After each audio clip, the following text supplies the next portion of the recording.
So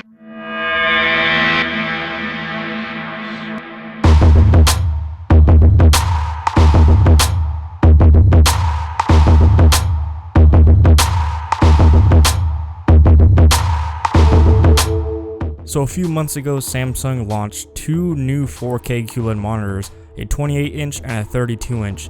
And this is the 32-inch version, the U32H850 4K QLED monitor by Samsung. And before we get into today's video, I do want to apologize for the lack of video quality. I don't usually do content like this that requires a camera, so I don't own a professional camera. So this was all taken from my iPhone. I actually debated on making this video or not because of the video quality. I'm still not happy with it. But there's literally no YouTube video reviews for this monitor, and it definitely deserves a good review because it is a fantastic monitor and it's very underrated right now. So please bear with the video quality. I did the best I can and I hope it's not too distracting. So let's begin with the specs. So it's a 32-inch display with a VA panel, which is better than IPS in my opinion. It has a full 4K resolution, 3840 by 2160p. It has a 3000 to 1 contrast ratio. It has 250 nits of brightness, which is plenty for a monitor, and I've tested it. It's pretty bright even in a well-lit room. It has 1.07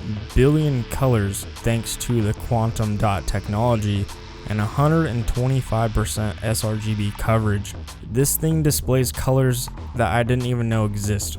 I didn't know reds can get this red. I didn't know greens could get this green. QLED is something that you'll have to see in person to really experience. You won't be able to see it much, especially from an iPhone camera, but rest assured this technology is amazing. It makes everything so crisp and vibrant, and games look incredible on this monitor, and the color accuracy is so perfect. And this is coming from a person that's really picky about monitors. I'm always adjusting the settings when I buy new monitors because I'm obsessed with getting accurate colors. And a good thing about this monitor, it comes pre-calibrated from Samsung's factory, and they even send you the sheet that shows you the calibration that it has.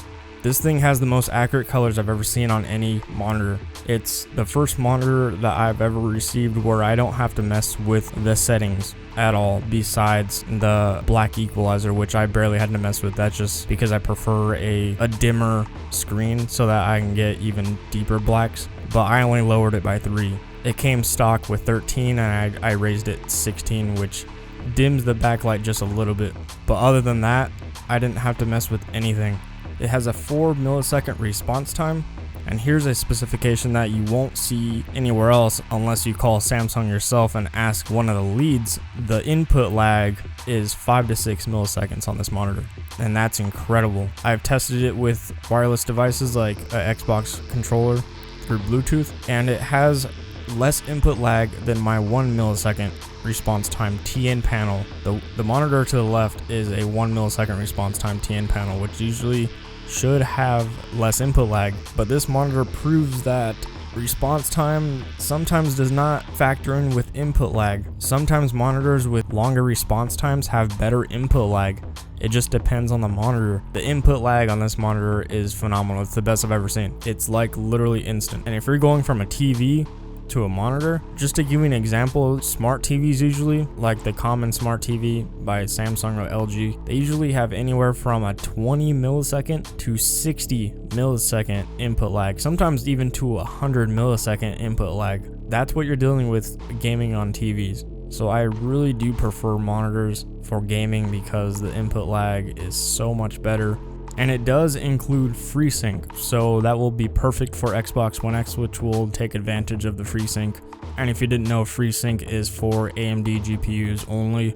You'll need G-Sync monitors for NVIDIA GPUs. And it has a refresh rate of 60 Hz through the DisplayPort and HDMI port to both 4K 60 Hz capable.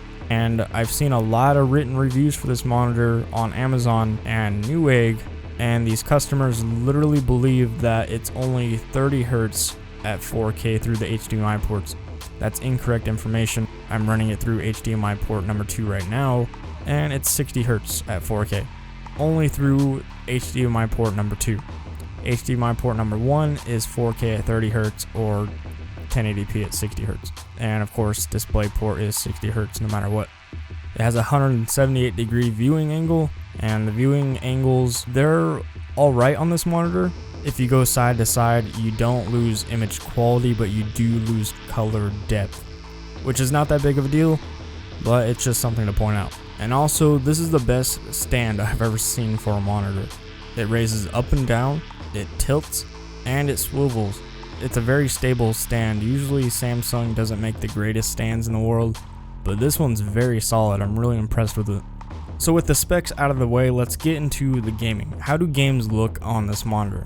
Well, they look amazing, to say the least. I have never enjoyed gaming so much on a monitor before. This literally makes me want to try different games because I want to see how it looks on this monitor. That's how great the QLED technology is for this monitor. It's fantastic. It makes games look so much better than you're normally used to seeing them.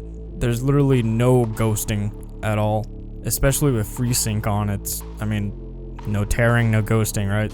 And game mode is essential to have on when you're gaming on this monitor. It makes the games look so much more crisp. It gives it deeper blacks.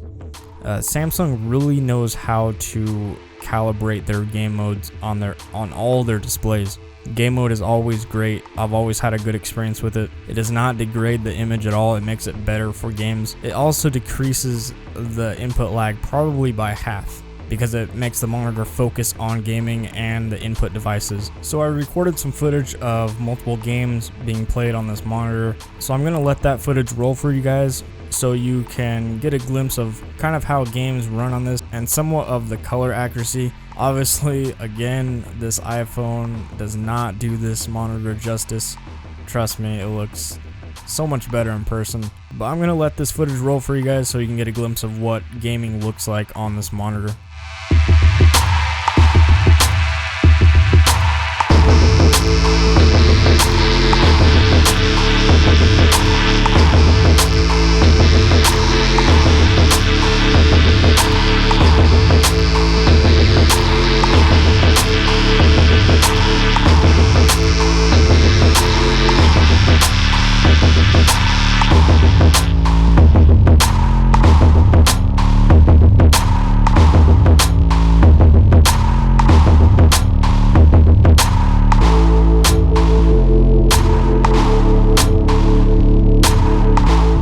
I'm going to show you what the input lag looks like when you're seeing my hands touch the buttons on the controller versus what happens and how fast it happens on the monitor. Obviously, this is not a very accurate way to show input lag. You can only really tell input lag by actually playing a game on the monitor in person. But I have told you the specs. It is 5 to 6 millisecond input lag, which is very, very fast, especially for a non-gaming monitor like this. This is a gaming monitor, but it's not like one of those high-end gaming monitors with 144 refresh rate and all that jazz. 5 to 6 milliseconds is very, very fast for input lag. And like I said, it's faster than my 1 millisecond response time TN panel to the left over here. And I left the audio so you can hear the clicks of the buttons so you know exactly when I'm touching them.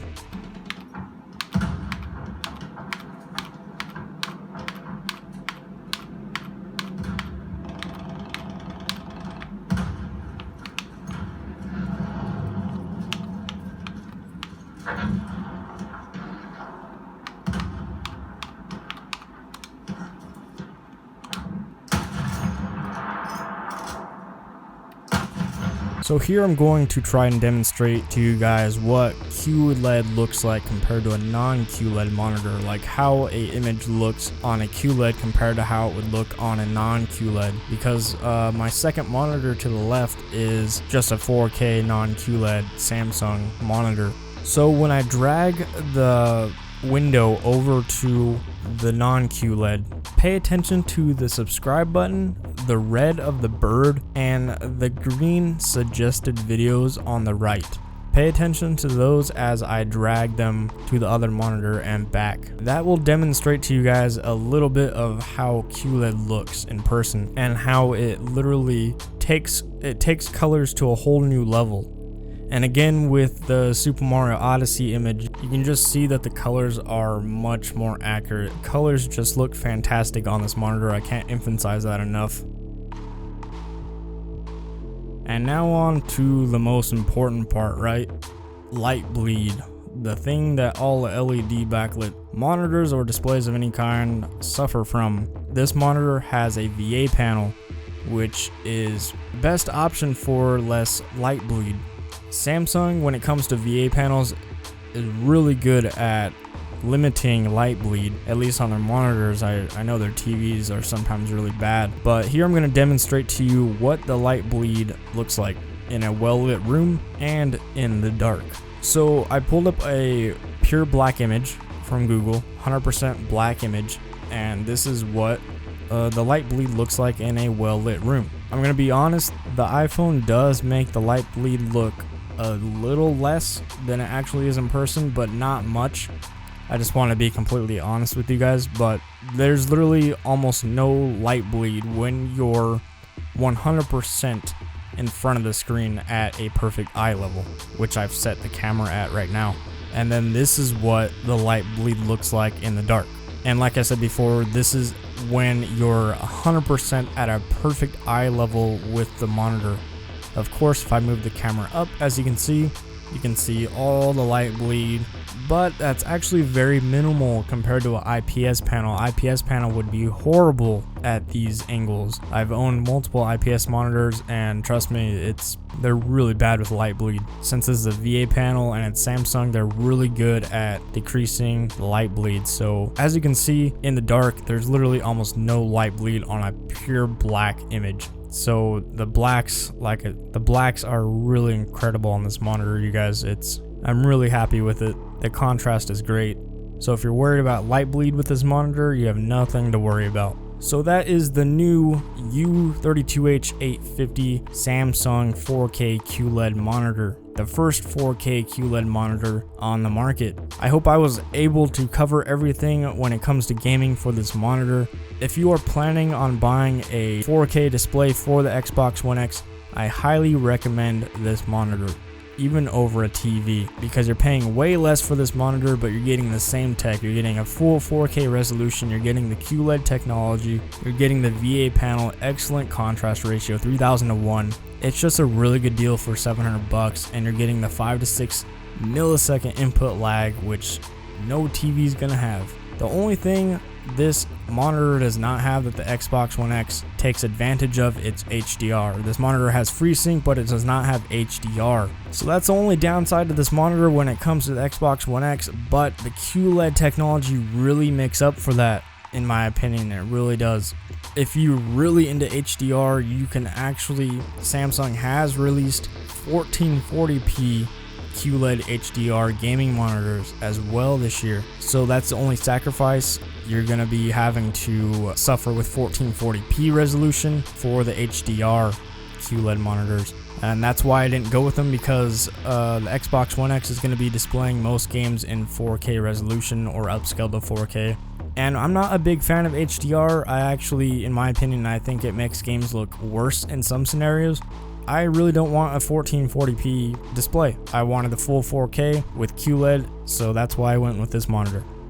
So if you have any questions about this monitor, feel free to ask me down in the comment section below. I know how it is when you watch a review for a monitor and the person doesn't go over something that you are really eager to find out. So feel free to ask me in the comment section below. I will get to you as fast as possible and answer all your questions as well as I can. But again, this is a great monitor. I've had no issues with it. It makes games look more gorgeous than you could ever imagine with QLED technology, and I cannot wait to test the Xbox One X on it. So if you enjoyed this video, please give me a thumbs up. If you didn't, give me a thumbs down. It really helps me out a lot. And before we go, make sure to subscribe here at Roger Productions for more Xbox One X content and other things gaming as well. And with that, I'll catch you guys in the next video.